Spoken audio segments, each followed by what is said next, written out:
So I kind of have a funny story. I'm playing the Wii games for this little project on my childhood Wii.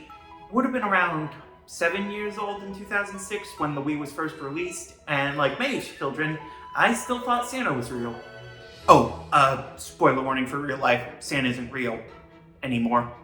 Also, this channel isn't for kids, fuck shit. So for Christmas, I wrote a letter to Santa, asking him to please bring my brother a Wii as he really wanted one. And years later, my parents admitted that I had accidentally guilt-tripped them, extremely well, into buying us a Wii. Mom, I hate to break it to you, but I did exactly what I was trying to do. Just to the wrong target. Weird to think that the Wii was the first Nintendo system, period, to not have a launch title in the Mario franchise. I mean, give the GameCube credit, it at least had a funky Luigi game on day one.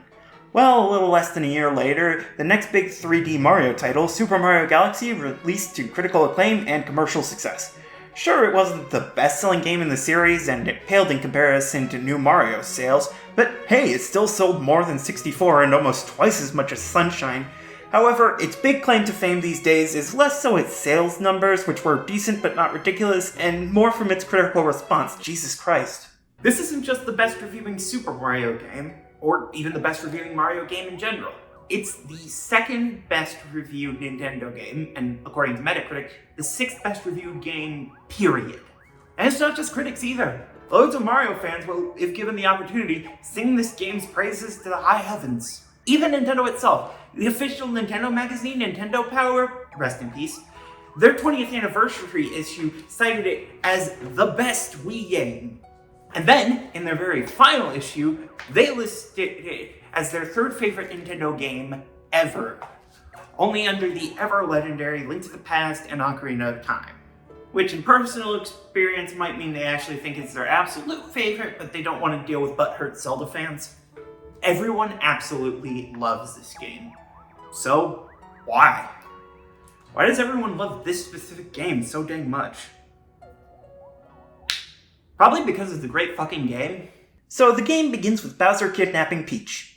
Invest in a goddamn cannon! This game's story is weird. On the surface level, it seems like your standard Mario plot. Bowser kidnaps Peach to go save her. But this time it's space! However, there are actually a lot more factors at play here, specifically thanks to the new princess introduced here, Rosalina. Is she even actually a princess, or do we all just call her one? Rosalina is a girl whose mother died, so she ran away to space with a baby star, and now she's a goddess in charge of space who sees over the continual death and rebirth of all things. And the game ends with Mario and Bowser accidentally destroying the Wii universe only for the adorable baby Lunas you've been seeing and working with throughout the game to dive in the black hole and begin the universe again. You know, when you just say the whole plot out loud, it kind of sounds insane.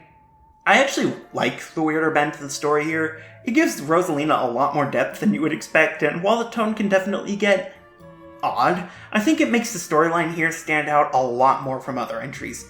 I don't think Miyamoto was wrong to dislike the mother's death plot twist, but I still think it works. I don't know, maybe it was just too much of a Zelda plot beat. So, a princess who's also a goddess, whose backstory involves her mother dying, and also she's blonde and has an ambiguous power level. Maybe it is more of a Zelda plot. Now, what can I say about this game's presentation? Well, the graphics are very Wii. You know what I mean, right? It has that very, we're trying to make up for the lower polygon count than other consoles by giving everything a specific texture, and our lighting is super obvious because that makes it high-tech. I don't think it looks bad, they are good textures, but it doesn't necessarily age as well as, say, Sunshine. I will say though, the music makes up for it. I mean, sure, the initial invasion of Peach's castle is basically just the Imperial March, but every other song is super iconic. So far, everything is getting an at least decent score, huh? Well, let's talk about the controls. Fuck. I'm gonna be honest, I don't think this game controls very well. Granted, the fact that I'm not saying it's horrible is probably impressive given the whole shifting gravity gimmick, but still. Even though you have to use the nunchuck to play it, it feels like your movement is locked to 8 directions, and it feels like changing directions feels a bit slow, or on occasion doesn't work at all. It's not unplayable by any means, but Mario feels noticeably stiffer here than he does in Sunshine or even 64. I assume it's a result of the whole orbital gravity thing, but I don't know. On flat ground or round planets, it still feels off.